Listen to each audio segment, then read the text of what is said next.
have one that we're waiting for that's running a little bit late with traffic.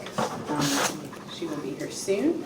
But let's go ahead and start. I want to welcome everybody to the Pamunkey Regional Library Board of Trustees meeting. Thanks for coming. It's great to be out here in Goochland. Thanks. Yeah. I want to start by welcoming Pamunkey Regional Library's new library director, Zach Roberts, who's here for our first regular board meeting. So welcome to you. Glad you're here. Thank you very much. Look forward to hearing from you later in the meeting as well. At the same time, I want to thank Jamie Stoops for her role with stepping in as the acting library director for more than a year. We appreciate you bridging the gap and all that you did to bring Pamunkey Regional Library forward during that time. We know it wasn't a smooth time. There was a lot of stuff going on. So we just want to thank you for all your work you did to bridge that gap. So thank you so much. At the same time, we want to welcome Evan Cooney. This is his first regular board meeting. He's the newest Hanover trustee member. So welcome to you. We're glad you're here. Thank you. And I'd also like to take an opportunity to thank Barb Young for her service as chair for the last 2 years of the library board. She has done a lot behind the scenes, a lot of heavy lifting over the last 2 years with lots of things going on. So I just want to thank you, Barb, for your leadership and for moving this board forward. So thank you. Thank you. All right, so moving on. We're going to go ahead and consider if there are any agenda amendments. Does anybody have anything to amend the agenda? I have a suggestion. Under the standing committees, we still have the audit committee there. Yes. And we probably ought to take that off of there. Okay. How about we leave it there for the moment? When we get to that standing committee section, I'm open for a motion to dissolve the audit committee and reinsert it into the finance committee's purview. Okay. Okay?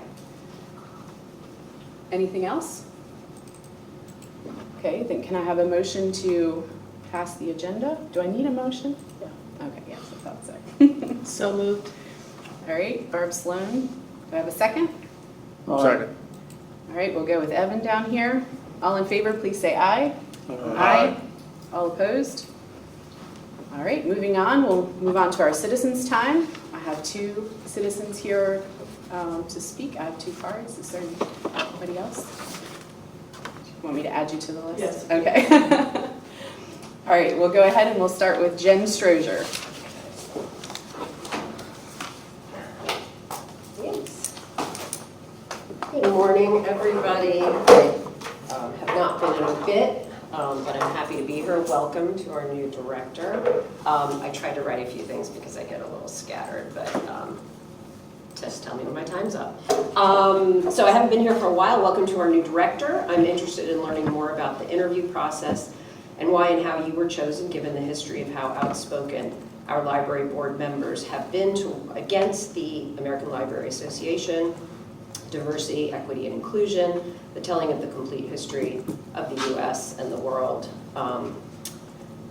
Also, the connection to Liberty University is worrisome given what we know through documentaries like God Forbid about hypocrisy and a lack of transparency in that institution, their role in elevating Donald Trump and their embrace of a very narrow form of Christianity. So my hope is that the Pamunkey Library Board will eventually somehow create a more diverse, library-loving, inclusive board that values different opinions and isn't worried about very small, narrow forms of Christianity entering in. I wore this t-shirt because it is provocative. Libraries are about being provocative, so are books. In our library, we should find books that are provocative, that make you wonder and think and question your own values, but also ones like this shirt that is provocative to a lot of people on this board, but also, if I go into a different room of people, will make them feel welcome and loved and show that it's an inclusive environment. So that's what I'm hoping. Given the makeup of the governments of both Hanover and Goochland, I don't see this happening anytime soon. I so appreciate our friends of the library and everything they do, and our citizens who speak out for inclusive library atmospheres, for books, who are out there protesting and rallying and trying to elect people who are inclusive. So that is my hope. I don't think it's gonna happen anytime soon. I hope you guys think really long and hard when you discuss how you are hired, whether it's because you will go with this board when they are against the American Library Association and books that include gay people, queer people, black people, poor people. So anyway, be brave, everyone, and keep fighting. Thank you. Thank you. Are you gonna time? Yes. Okay, Yes, thank you. All right, then I have Sharita Bradby. Good morning, everyone. Good morning. Morning. Some of you know that I recently retired from PRL as Deputy Director, retired at the end of the previous fiscal year. I've been with the library system for 27 years. Now that you've chosen your new library director, I wanted to take this opportunity to publicly express my thanks and congratulations to Jamie Stoops for her professionalism, leadership, her relentless optimism, and her unwavering commitment to making PRL the best possible library, and for everything she did for more than a year as acting director. I'm glad you mentioned that today. I think that was the first time that I'd heard any congratulations or thanks from the board to her for her actions during that year, over a year, as you pointed out. When the previous director abruptly left PRL, the library board had the necessary confidence in Jamie's experience and abilities to request that she step into the role as acting director. With Jamie at the helm, the business of the library continued without interruption. To cherry pick a tiny percentage of the work that was done, the library's bills were paid, the library had a clean audit, and state funding was requested and granted. The transition period following the departure of the previous director went as smoothly as it did because Jamie was ready for the job. Her 20 years of progressively responsible managerial leadership experience with PRL had prepared her. Jamie served with PRL for 9 years as a branch manager and was integral in the opening of the new Mechanicsville branch. She was then promoted into PRL administration, where she served as a supervising librarian for almost an additional 9 years, during which she supervised several system-wide technology upgrades, including a new catalog system, AV upgrades across the library system, and implementation of a meeting and study room reservation system that we still use. In 2021, she became deputy director and oversaw the opening of the Atlee branch in the midst of the pandemic. I want to thank you, Jamie, for all of the years you dedicated to PRL, and especially for what you did to steer PRL through a very chaotic time. It's very difficult to imagine what would have happened to PRL had you not stepped up. You are owed a debt of gratitude.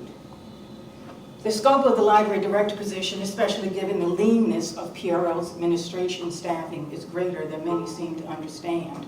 Zachary Roberts, for the sake of all who are served by Pamunkey Regional Library, I hope you can be, in time, as effective a director as your deputy was prepared to be.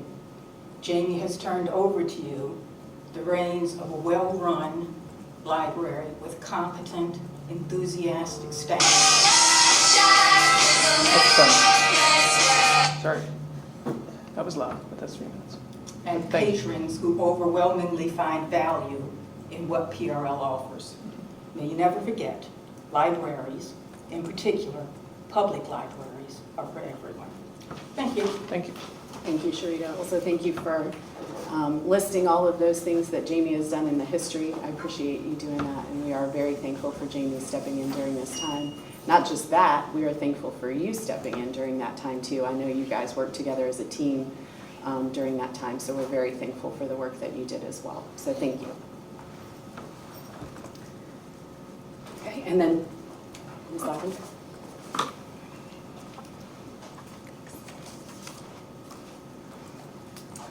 Hi, my name is Peggy Lavender. I'm from Mechanicsville. I'm a longtime friend and a volunteer with the library. I heartily endorse Ms. Bradby's comments. People who know the facts of the matter, and the team, Jamie in particular, didn't bat an eye or hesitate to do what needed to be done, and then some. So the entire community, whether they know it or not, are very grateful. I want to say that, ask that going forward, that the board use their Hanover.gov email account. I'm in the process of receiving a FOIA request fulfillment by the wonderful Ms. Hernandez. She's a dream and has been working really hard to get all the information. And as you know, you've been requested and gone back and forth to submit text messages, personal email account messages, in the interest of efficiency and transparency and the spirit of open governance in the state. It really would be best for everyone to be using a Hanover.gov email account. It's for your protection and for those things I listed earlier. And welcome to Mr. Roberts. I'm hoping as a librarian that you have done your research on the situation and the culture in Hanover and Goochland and the recent departure of King William. While you know, the narrative is tried to be steered towards a financial issue, although they are on fire financially. Really the undercurrent, the real reason they left is because they want to remove certain books from the collection, and Pamunkey Regional Library at that point was saying that's not how public libraries work, you're running afoul of the First Amendment, and unfortunately there are people on the board currently who are okay with that, stated publicly, and they say under the direction of the County Board of Supervisors, that is, the intention is to limit access and to not even acquire certain books because they don't believe in them. I'm assuming that's not the first time you've heard all of this. As I said, you're a librarian, you look stuff up. So I'm hoping that with every change, and you know, some would say this is the definition of insanity, that with every change that we will turn in the proper direction and what the sentiment the previous speakers shared, that public libraries are for everyone. No one should be censored, and my hope is that will go the way it should. Thank you. Thank you. All right, now we move to our board response to citizens time. I just want to clarify, the board does not have hanovercounty.gov email addresses. Hence my suggestion. Yes. Mm-hmm. So, and I know that that's something that Mr. Walters has said that he would explore for us to give us that opportunity. So I don't know if you want to say anything more about that. Or... Just saying, Mr. Roberts and I have just begun, I've started communicating with him about whether it's monkeylibrary.org, I think is what, or Hanover, for efficiency's sake, both in terms of just communications as well as responding to requests. We're going to try to see if we can coordinate that. If nothing else, it will speed up the process. We do appreciate your patience as we gather everything. That's the goal. In the past, there have been some technology challenges, licenses and things like that, but hopefully that won't be a hurdle going forward. Good news, thank you. And as far as I understand, you are not waiting for anything from the board. Is that correct? I think we have the last batch in, and Ms. Hernandez is out for the rest of the week. Yeah. We have been in contact with Ms. Lavender, and as I said, she's been extremely cooperative, and I think we have the last batch that we'll go through. We're bundling all that together in a way that she can handle. It's enough that it doesn't sort of fit. We can't email it to her, so we're sort of compiling it in a way, flash drives, things like that. When that's all done, we will have it all together. It's probably so large that if anybody wanted to see what those are, I probably have to set up an FTP site or something like that that folks can access remotely. But we'll get to that point, but I want to assure Ms. Lavender that we're continuing to respond, and we'll make sure that she gets everything, and if we're withholding anything or redacting it, we explain it in accordance with the requirements of the Freedom of Information Act. Okay, great, thank you. Yep, I just wanted to make sure we responded to your concerns. Thank you. Are there any other things the board wants to say? All right, then we'll move along to the consideration of the consent agenda. On the consent agenda today, we have the approval of the draft minutes from the July 23rd, 2025 Board of Trustee meeting, the August 7th, 2025 Board of Trustees special meeting. We also have the acceptance of the July 2025 board financial reports, the warrants, the monthly deposit record, and the fund schedule.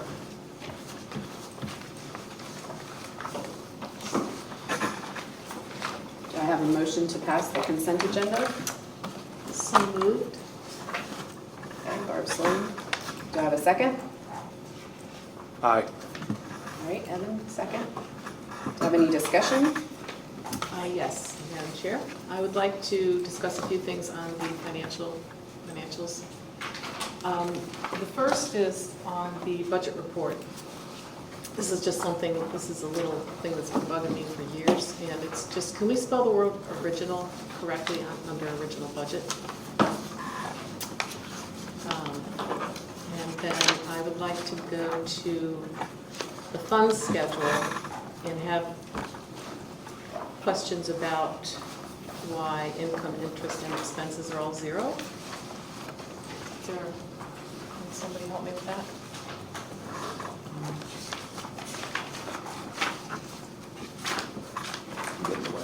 Well, that's the current one, correct? Yeah, well, correct, but generally we have a comparison between the prior, that's, I'm just wondering, we normally have like that why the first column is in June and then the second column July. Typically we have a comparison, so I'm just wondering. For next time, if we could have a comparison, please. Thank you. And I have a question. On the monthly warrants reports, and I don't understand it. There are several places where it's been, there are items where it says lost item reimbursement. Is that? So that is when a patron is charged for an item. Okay. Then they return it, and our current PRL's current policy allows them to receive a refund for a returned lost item. So basically, Okay, so they've already paid for it. correct. So that's they- what I wondered if that was it. Okay, Yes, exactly. that makes good sense. Okay, any other discussion or any questions? All right, we already have a first and a second to approve the consent agenda, so I'm going to go ahead and call for the question. All those in favor, please say aye. Aye. All those opposed? All right, we've passed the consent agenda. All right, we're going to move on to the director's report.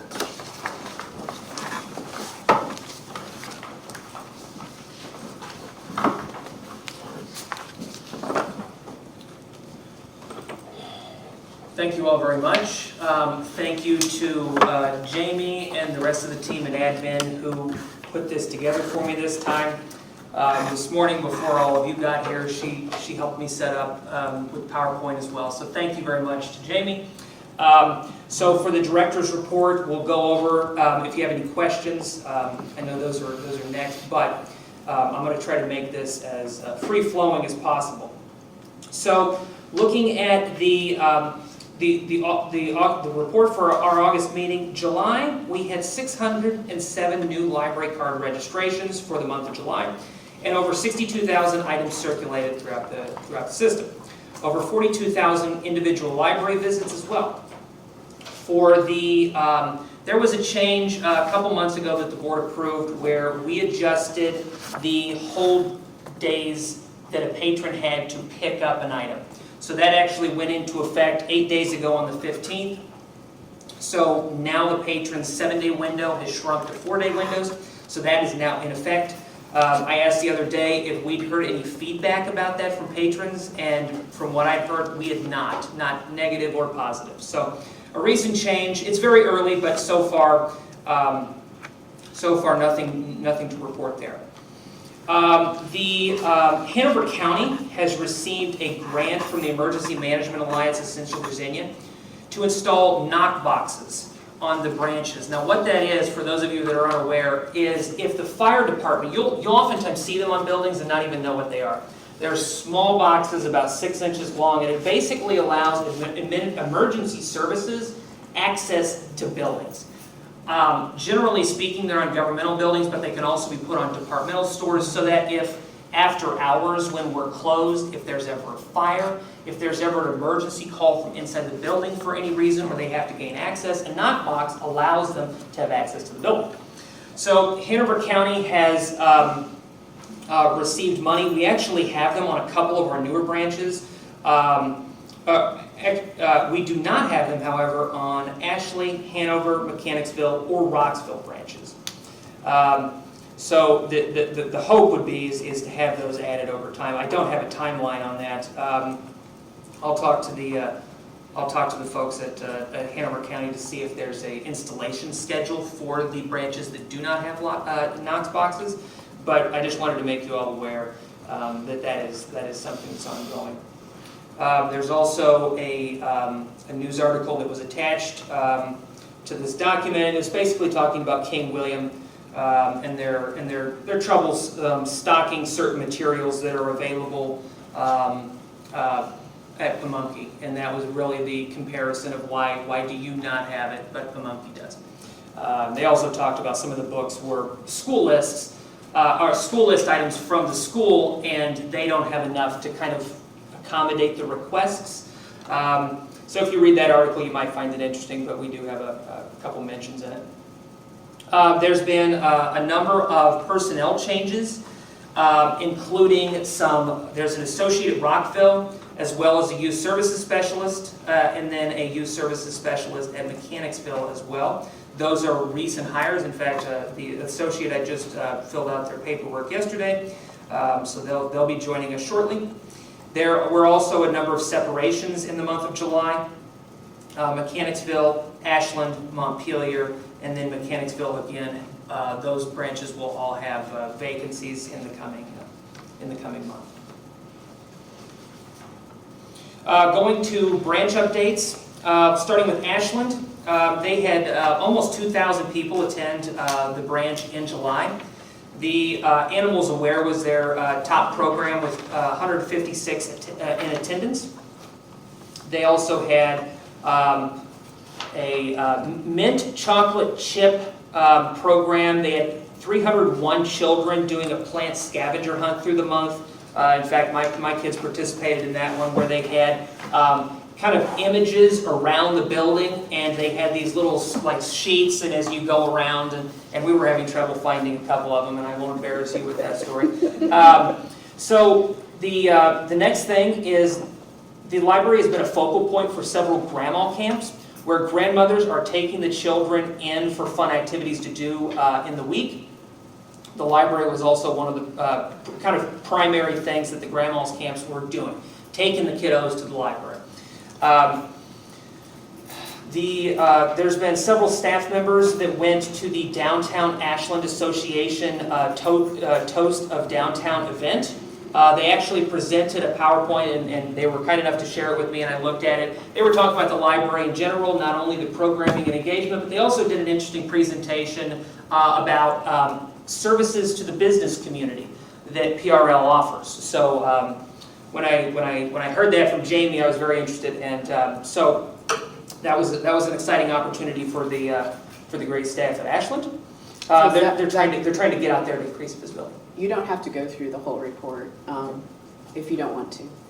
And Yes. if you want to, you can. I will keep it brief. Okay. I just wanted to let you know that No, that is helpful. the board does receive it ahead of time. So Yes. I want to echo the success of those grandma camps. My own mother-in-law took my niece and nephew and my daughter into over at the Atlee Library. I think that's a great resource for those grandparents. Absolutely. The library is a great place to take the kiddos, and there's always so much going on in the libraries too. It's a great built-in resource for sure. Atlee did well this year with summer reading. Now, of course, the end of July is not quite the end of summer reading, but they did have the most signups and the most participation. There was some damage done by a power outage at the library. There were a few things that were taken offline because of that power outage, but they seem to be back in order from what I hear. Goochland, had nearly 1,700 people participate in this summer reading program. They actually ended up in second place after Atlee. And having attended a couple of the summer reading events here at Goochland, I can tell you the staff were great. They were well prepared for the programs, but also they had a lot of fun. You could tell the staff were really having a lot of fun with at least the children's programs that I attended, so that was great to see in person. Skipping forward, no major issues with the facilities here. The collection services, right now we have a couple vacancies in the collection services department. They're both being held over the next 30 days. I'm working with Jeff, the collection strategy librarian, to kind of identify what we want those positions to do. But that's why you'll see staff turnover and hiring pause mentioned there. That's because the board asked him to hold off before I got there, and then I've asked him to hold off for the next month or so while I assess. So that's why you see that. Talking about Hanover, I've been to Hanover multiple times now, met with the team there. There's a lot going on there. Behind the scenes in small details, I've been talking to the manager there about some of their maintenance issues, which I'll talk to the board at a future time about. They've had some water leaking into the basement, and it's been to some degree remediated, but it's left some damage. So I'm trying to get some more information from her as we go forward. So you'll see at the very bottom there, water going under the back door and blowing in rain. That's kind of a simplified version of that. According to the branch manager there, anytime it rains, there's some water that will find its way into the basement.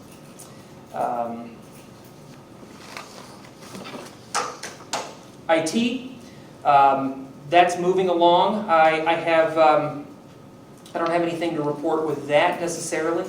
Library administration, I can't say enough thanks to Jamie and everyone in administration for just helping me get caught up. You do see a few things listed there. They've helped me with the FOIA requests that have been put in. We've had several meetings just wrapping up, including with and the CPA, but also just internal meetings about making sure that the last fiscal year is closed out. It's basically done. There might be some slight deviation, but closing out the last fiscal year's budget, which we'll talk a little bit in a few minutes here about the reserve balance. So that's definitely a part of that. So that's really the main stuff from administration, apart from me joining, of course. Mechanicsville, looking at their participants for 1,200 people attended the summer reading programs and signed up. They had some good programs as well. There were a lot of customer feedback complaints from King County folks going into Mechanicsville, basically unaware or confused by the restriction that they had from being granted access. So they have had those complaints, although they are less now. Montpelier, they've participated in some community events, including the Tomato Festival, which actually I've never been to the Tomato Festival, but I hear it's a huge deal. So the staff were talking to me about it last time I visited. That was actually before last week when I joined, because they had just gotten done with it. And it sounds like they had a blast, and the patrons really love seeing the library there. So they had 1,600 registrations there, which is great. No facilities updates for them. Rockville, last time I was there, just skipping to the facilities. Last time I was there, the roof was actually being worked on.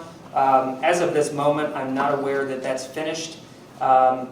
It does mention that during recent rain, the last couple weeks, there was continual leaking, but I don't have more of an update on that than that. Nothing more for Rockville. The youth programming updates.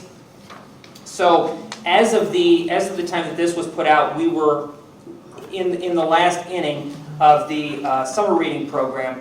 We saw almost 8,200 registrations, and that was well above last year's number of 7,200.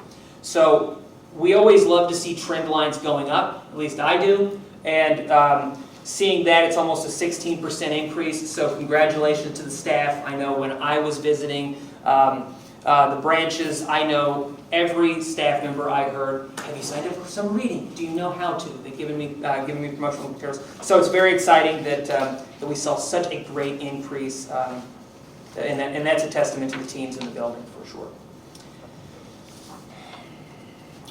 Adult programs, they had some big ones, including in fact they're planning some big ones, excuse me, the Autumn Fest in Hanover Tavern, as well as the Spooky Fun Fest and the Pole Green and Poor Farms Parks. So they have some bigger events that they plan for throughout the year, and those are all coming up in this next period. In fact, a couple of them I think might be, I think the Autumn Fest is either coming up or just ended, I forget.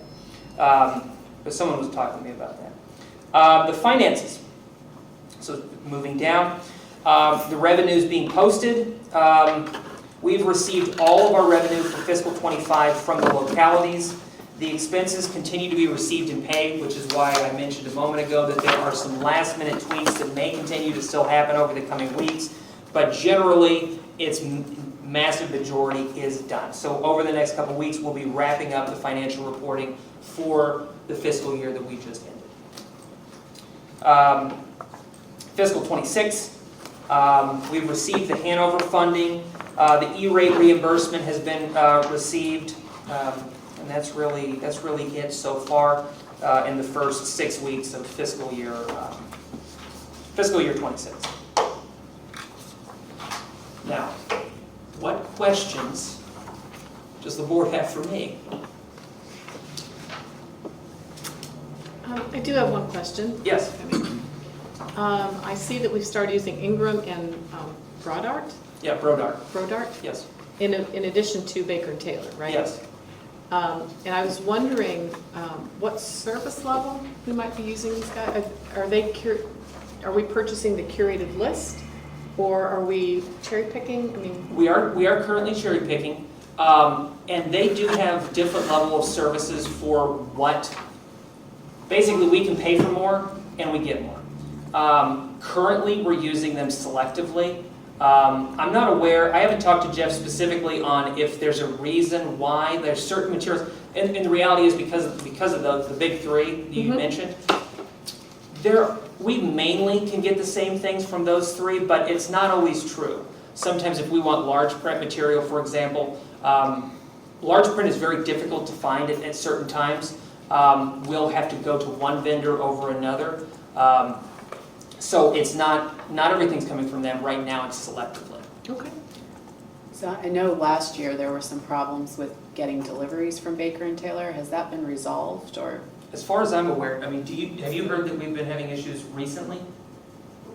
We did over the course of the last year with them delaying orders and then canceling orders, which made it very difficult for us to manage our budget, which is why Jeff, reached out to the other vendors to try to be able to get the materials faster.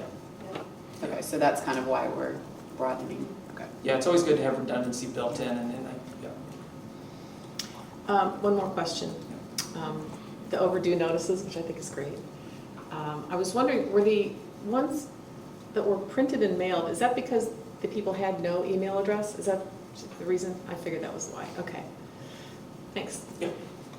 And then you mentioned that there are several vacancies in circulation. What does the team look like in circulation now? You mean at the individual branches, you mean? No, collection. Collection, sorry, not circulation. Sorry. Collection. You mentioned there were several So vacancies. currently there is a full-time vacancy for the collection strategies librarian, and then there's also a part-time position. And we're currently, am I right about that? Or did we remove the part-time position because of the budget? Okay. Excuse me. So right now we have one full-time position that's vacant in that department. Okay. And We had previously a part-time position, but with King William leaving, we removed that from the budget. So there's only one full-time person working there now?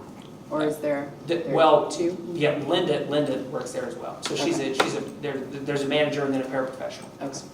Okay, thank you. Mhm. I do have one more question. And this is, Mechanicsville lighting problem has been a recurring, For years, apparently. yeah, what, do we have any movement on that? Well, what I heard, and I encourage Jamie to chime in, she's getting tongue-tied.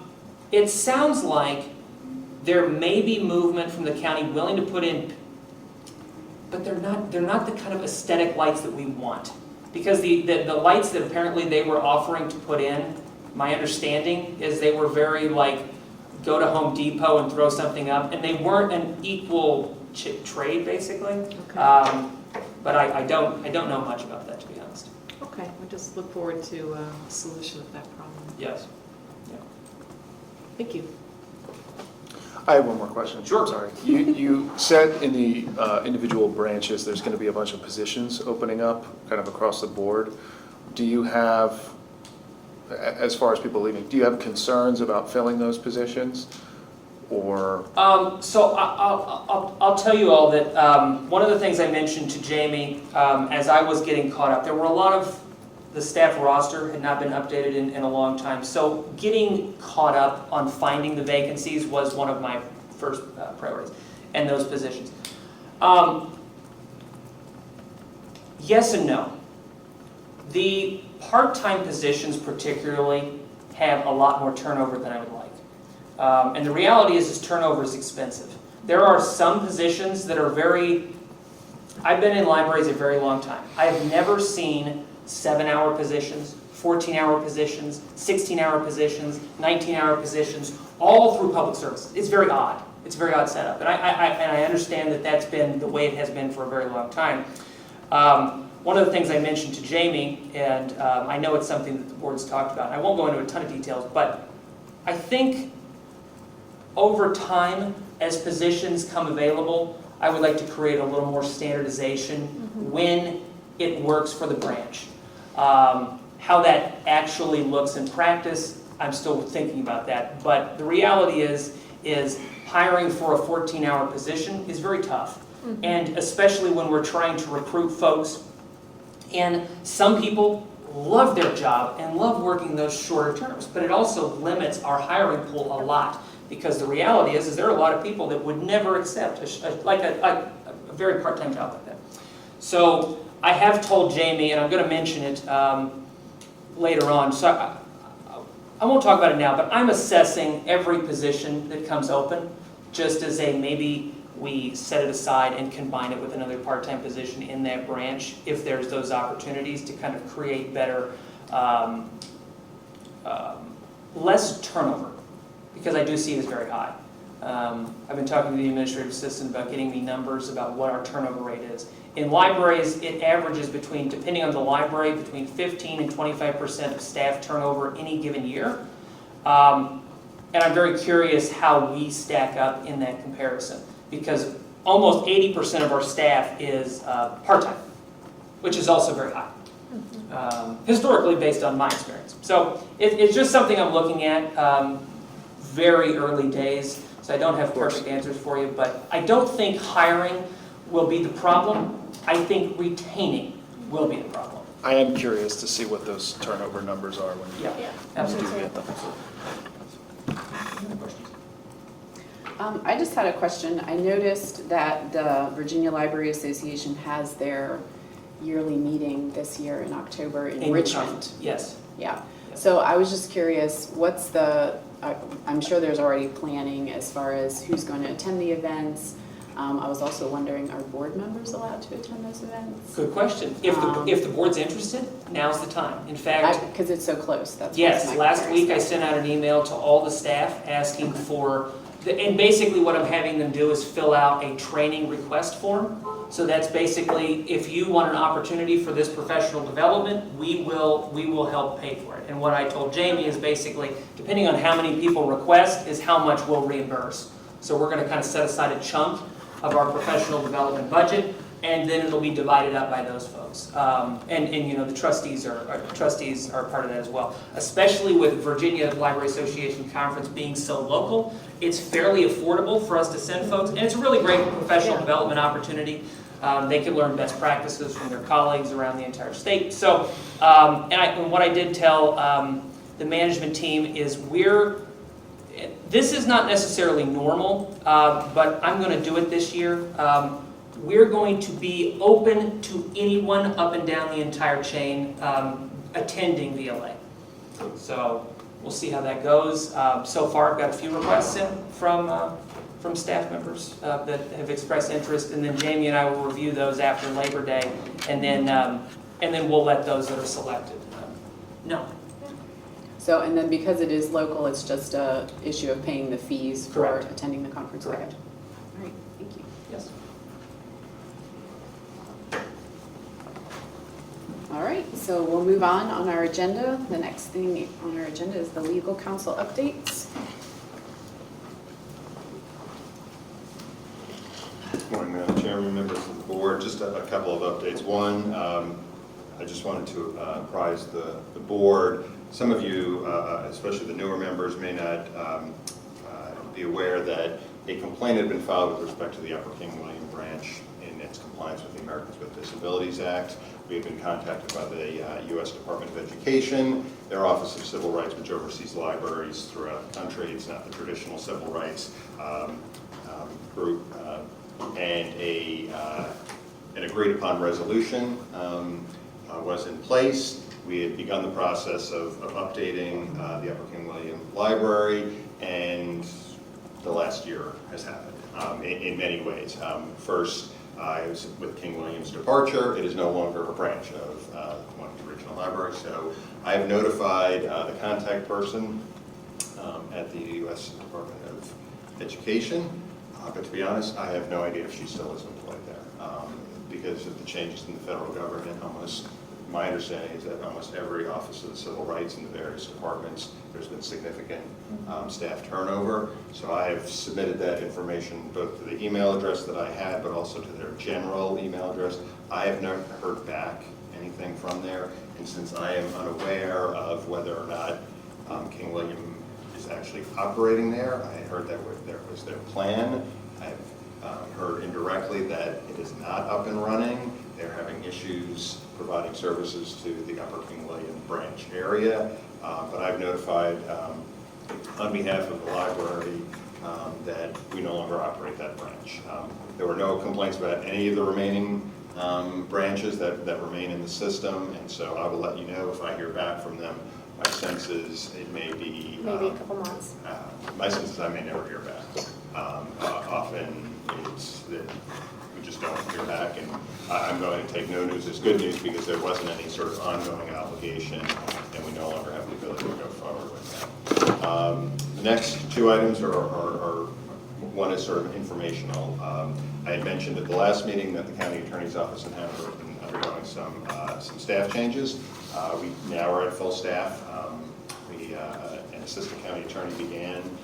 Actually, was in the same orientation class as Mr. Roberts. With that, my plan going forward is that I will continue to be the primary support for the library and the library board. There's always going to be a backup person in case I am unavailable. I've mentioned indirectly about potential conflicts or schedules. As of now, for the foreseeable future, I do not have any, so I will be able to be at at the September, October, November, and December meetings. I will double check the December one because both the Board of Supervisors for Hanover and I know you all sort of changed that around. There's a potential conflict there. I will let you know when I know about the Hanover Board's agenda, their schedule for next year. I really do not want you all to change your routine just so that I can be here. So if it's just one or two, I may have somebody else come, but if it's sort of a recurring thing, I may want to chat with you all about the best way that my office can serve you. The last item is one that I realize is in part because we have a bunch of new faces here, and that is in the past we sort of have had, as new board members have come on, we just sort of do orientation just for them. One thing that I think might be helpful, and I just as a way of suggestion, is that if at a future meeting, could be as early as September, if you all would like for me to give a presentation on the Freedom of Information Act, which is something that you all operate under, I'm certainly happy to do that. As you all may know, the Freedom of Information Act has sort of two components, one of which is the open meetings part of it, to make sure that the work that you do is done in the public to the extent that it's appropriate. And then the second part is the recognition that all of the stuff that we have is in our personal stuff. We actually hold it in trust for the public, and so they have an opportunity to access that. And so, but the rules and it isn't just as simple as those two sentences. And that presentation can either be an open session or there can be a component in closed session. The reason why I say closed session is it may sound a little ironic to have a Freedom of Information Act presentation in closed session, but a presentation like this, you might be limited in the questions that you can ask me because there's no attorney-client privilege that I can do. So if you say, what about if somebody asks me about this, I can certainly answer that question. I'm happy to do so. However, that may sort of stifle that communication. So I will certainly work with the chair and the vice chair if you all are interested in that about the best time and the best way for me to do that. It may wind up being an open presentation. I ask you to save questions and you can contact me individually. But I just offer that because we could have one or two of you sort of come in at a time and we could go through that, but in some ways it might be easy. Either it's the first time you've heard it or even a refresher. It's always sort of a good idea. So I offer that as a suggestion for a future meeting. And if there are any other topics that you'd like me to give presentations to the board, I'm more than happy to do so. I think that's all that I have. Do any of you have any particular questions for me? I don't think any questions, but on behalf of the board, I want to thank you for all your work. We've definitely appreciated you over the last couple of months. You've led us through a lot of stuff, so thank you so much. And we're excited that you're staying on board with us for a while, so thank you. All right, let's move on to, and regarding the FOIA refresher, I think probably maybe Zach and I can get in contact about orientation for the new board members, and we can talk about maybe doing a September meeting, FOIA refresher and orientation for all of us. I think that's a good idea. Yeah. So, okay, thank you. All right, let's move on to the standing committee reports, and our first committee is the Finance Committee. Next meeting is Wednesday, September 10th at 10 a.m. at Atlee Branch. We are planning to have a mini Q&A for new members to better explain how the money is allocated. Staff is currently working on the new budget. And at that Finance Committee meeting, we will have an opportunity to look at what we are going to see today.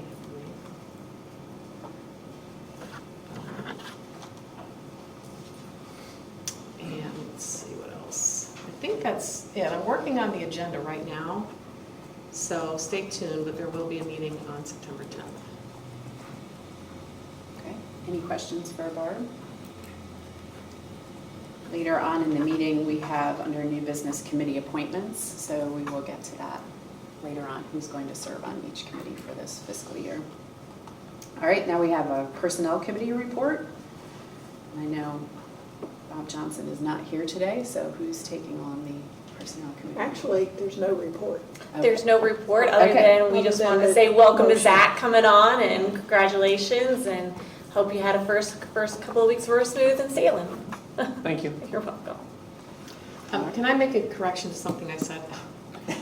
Sorry.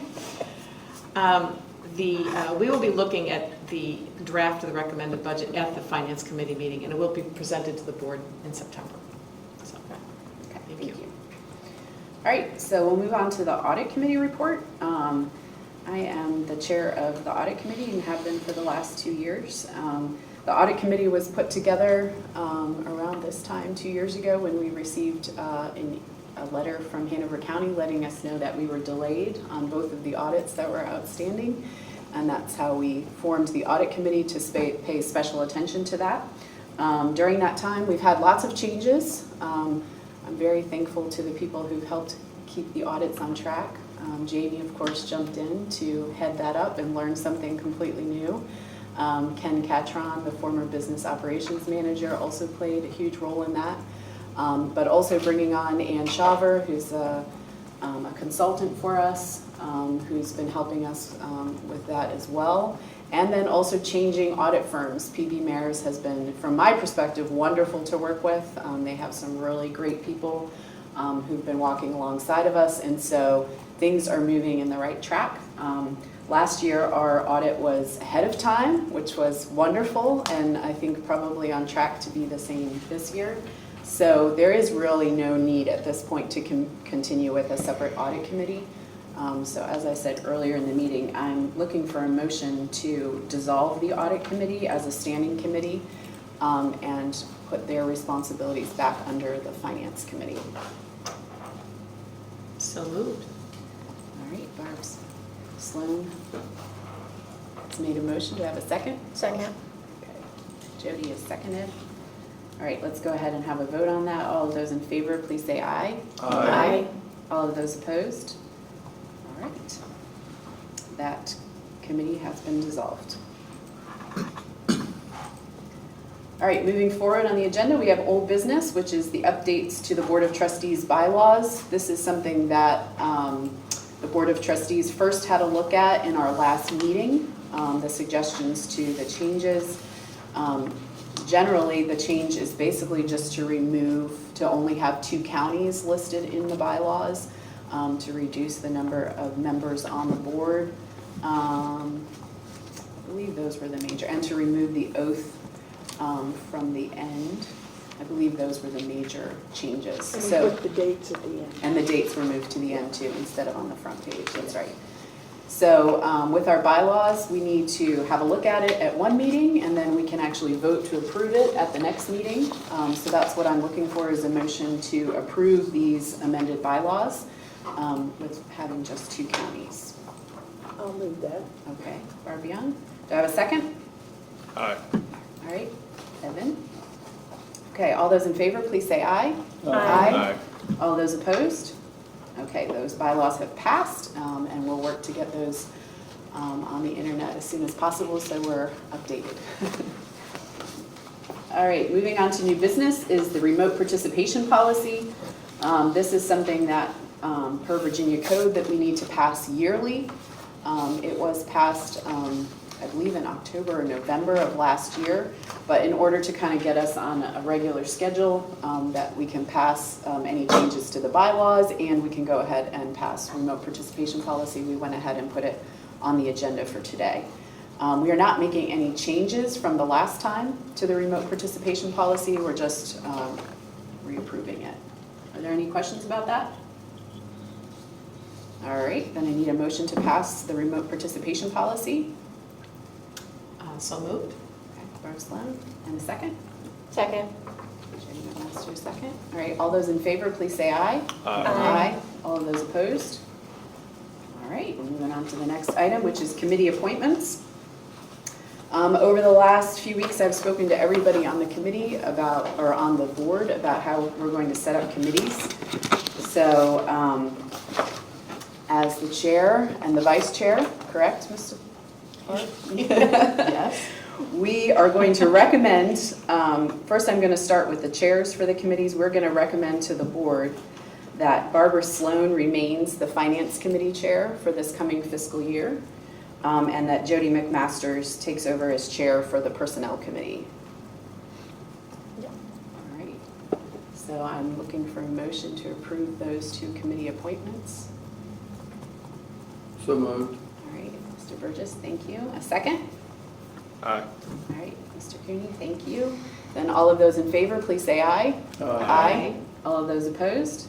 Okay, that motion is passed, so congratulations to Jody and Barbara, and thank you for your willingness to lead our committees for this coming fiscal year.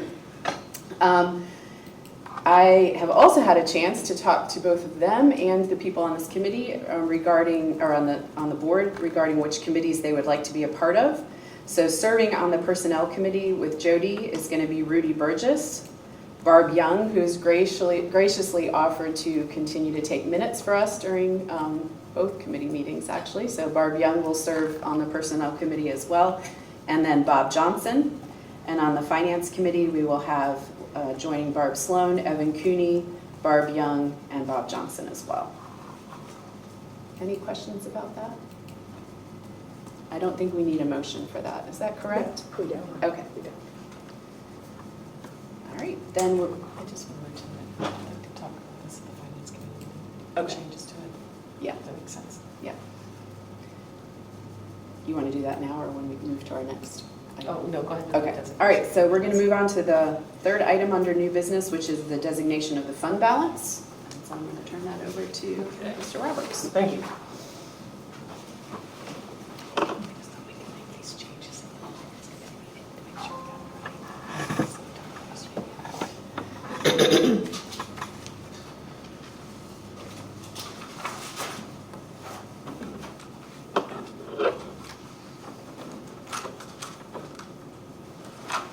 You guys need,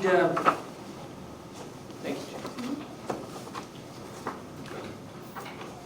Okay, so the end of the year fund balance. So I'm gonna do just a quick refresher on what the fund balance is. It's basically the accumulation of leftover funds fiscal year after fiscal year. Every year, if we have surplus funds, sometimes we'll receive additional revenue, sometimes it'll be our expenditures are lower than we anticipate. Like in this previous year, it was a combination of the two. That is how we come about having a fund balance. And there are times where the board has been gracious enough to take money out of the fund balance for additional things, like in the last fiscal year, $59,000 was diverted from the fund balance into our collections. So just kind of a general overview of kind of what makes up the fund balance. We have different types of categories, and I'll show you this on the spreadsheet here. Non-spendable funds, restricted funds, committed funds, and assigned funds and unassigned funds. There's some of these, pardon, there's some of these where we do have more leeway than others. And I'll show you on the next page some examples of this so that you're just getting a better idea of what comes up on our spreadsheet. Can everybody see that okay? Is that readable to you in the back? Kind of, maybe? Well, I'll do my best to read it. So we have on the left column here, fiscal 24, fiscal 25. So we're basically showing a comparison year over year. So at the top, we show the year in beginning fund balance, how we started the fiscal year. So for fiscal 25, we started at $3,423,000.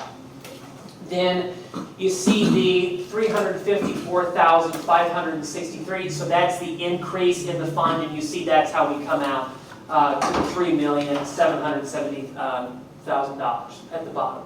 Then there are some restricted funds. Restricted means we have a specific purpose for those because of the donation, how we receive them.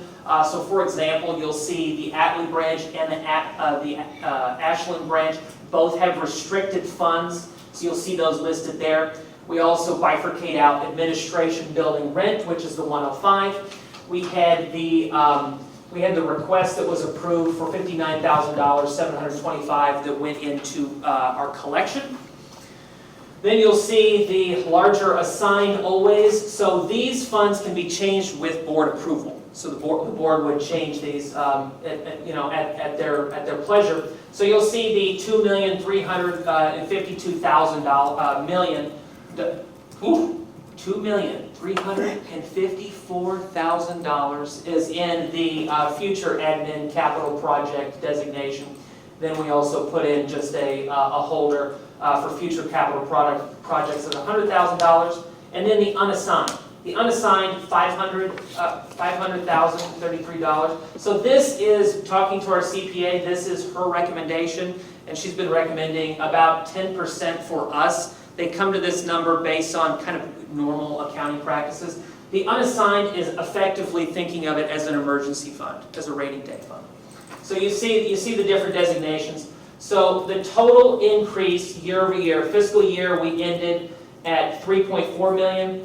This year, we're ending a little over $3.7 million. So the adjustment is increasing by the total number at that very top, $354,000. Where that comes from several places. A large portion of it is staff vacancy.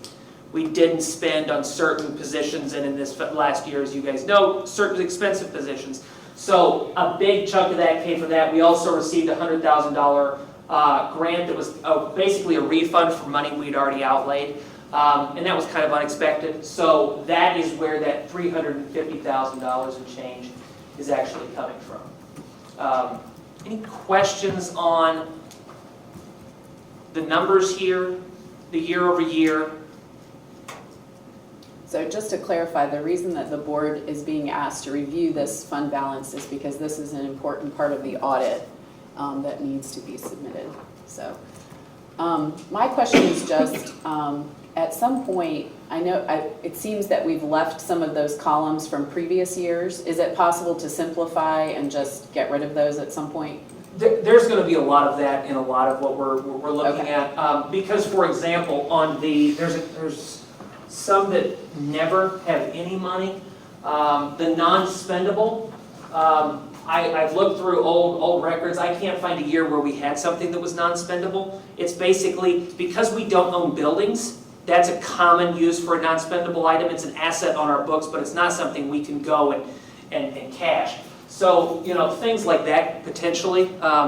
So definitely, simplification is. Yeah, like under committed, the Atlee and Ashland branch ones, those got moved up under restricted at one point. So just kind of clearing it up a little bit. Yeah. Taking out the future admin capital project. Yes. I was hoping to go over this report at the finance committee meeting to clean it up. This one And here? not these numbers, Oh, okay. but just the template. Yeah. I was thinking we could do that Yeah. at the finance committee meeting. Sure. Yeah, definitely not these numbers, no. I'm also just wondering about, I know last year we approved the wording future capital projects for that, what's now the 2.3 million there. I know we've used that on some things that maybe wouldn't be considered capital projects. Is it necessary to expand that definition a little bit, or is it okay just leaving capital projects? I mean, capital, but to be fair, capital project can be anything that is designated as a capital project. So it doesn't have to be a building, it doesn't have to be a vehicle, it can be like, we need new IT servers as an example. Okay, So it can be a service. Yes, capital is a wide, okay. a wide. So it can be, because I think the Richmond Times-Dispatch subscription didn't that come out of this as well? Okay, so that would be considered, that's all under the umbrella? Okay, I just wanted to make sure we were hitting all the bases with that. Okay. Any other questions about this? So here's just kind of a more simplified what happened. The changeover, and then the total estimate at the bottom of what fiscal year 25 is. This number should stay pretty consistent. Like I said earlier, maybe a very tiny change, but it should not move much, according to what the business operations manager and I were talking about. So. And this just kind of goes over basically some of those restricted funds in a little more detail. It's breaking out what the Atlee branch has, what the Ashland branch has, the committed funds, so it's talking about the lease payment as well as the book purchases. So I kind of went over this, but this is just laying it out in case you're interested. Yeah, that's very helpful, thank you. Well, thank you to Jamie for this presentation. Can we get a copy of the presentation? Yeah, no problem. I'll send you one. Yeah. So what we need is a motion to basically approve the restricted fund. So moved? Second. So just to clarify, you need a motion to approve the designation of this fund balance, correct? Correct. Okay. I just want to make sure That we both know of what you who we're- have yes. approved Yeah. are okay. All right, so I have a motion and a second. So all those in favor of approving this designation of the fund balance for FY25, please say aye. Aye. All of those opposed? Okay, it's passed. All right, moving on, we have other business. Does anyone on the board have other business? I just wanted to mention that Zach Roberts is going to be introduced at the Hanover Board of Supervisors meeting this afternoon at 2 p.m. At their meeting. So if you'd like to join for that, I will be accompanying him for that, but anybody else is welcome to come as well. And then next Thursday, September 4th, he's going to be introduced at the Goochland Board of Supervisors meeting. Is that correct? Yes. Okay. And Barb will also be at that meeting together with him. So we're excited about that. Yeah, absolutely, thank you. All right. Cool. Another thing that I wanted to address also with looking at the bylaws that we just passed. In the bylaws, we have a general schedule for our meetings and kind of what our meetings will follow in the bylaws. This past fiscal year, we introduced a couple of things that aren't in our bylaws specifically, and I just wanted to make sure that the board was okay with continuing those things. So one of those things is the board response to citizens time that we have that became a part of the flow of our agenda. Also, the legal counsel updates. So I just wanted to make sure everybody was fine with continuing to use those things within our meeting. And the one where the response from the board to citizens' comments actually comes from our bylaws. Oh, okay. It's actually in our bylaws that we can do that we should do that. So it's in the section about citizens time? Right. Correct, okay. Right. So not in our flow It's not in our flow of the, meeting. Yeah. the outline of how we conduct our meetings, but it is in the bylaws that board members have the ability to respond. Okay. All right. So just recently, when Mr. Cooney joined the staff, I had the privilege as the board chair to administer the oath. And so I don't know if people know the oath that trustees take when they fill this position, so I just wanted to read it to you. It says, "I do solemnly swear that I will support the Constitution of the United States and the Constitution of the Commonwealth of Virginia, and that I will faithfully and impartially discharge all the duties incumbent upon me as trustee of the Pamunkey Regional Library, according to the best of my ability, so help me God." So this is the oath that all of us have signed when we started as a trustee. And there's a lot of, reading that again after a couple of years, there's a lot of responsibility packed into that little piece and that little section.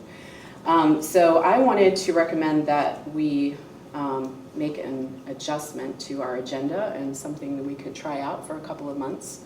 But I wanted to recommend that after our call to order, that we institute a moment of silence, and that we also institute a Pledge of Allegiance before our meetings.